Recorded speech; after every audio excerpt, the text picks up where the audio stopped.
This Sunday is the 19th Sunday in Ordinary Time, Year B. The first reading this Sunday is from the first book of Kings.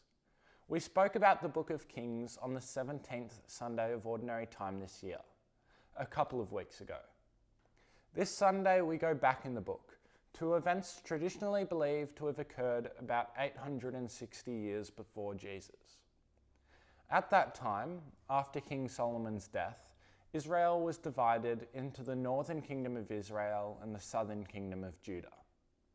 Elijah was a prophet working in the kingdom of Israel at the time.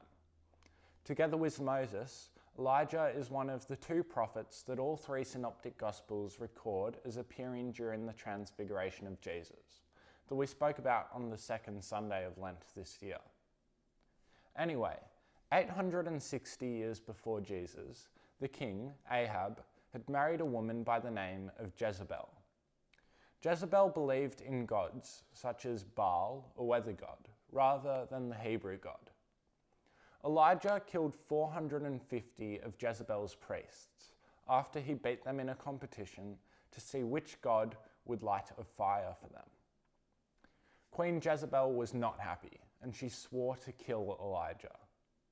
Elijah fled into the desert to escape the queen, and this is where the first reading this Sunday picks up.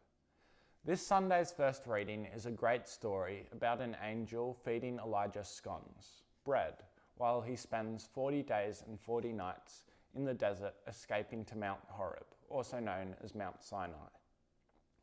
Moses and the Israelites spent 40 years in the desert together. It was during this time that Moses spent 40 days receiving the 10 Commandments from God at Mount Sinai. The second reading this Sunday is the fifth of 7 in a row from St. Paul's letter to the Ephesians. And this Sunday's message reminds us of the most important commandment. The writer of the letter puts it this way: be friends with one another and kind. The Gospel this Sunday is the second of 3 in a row where we hear Jesus engaged in the bread of life discourse.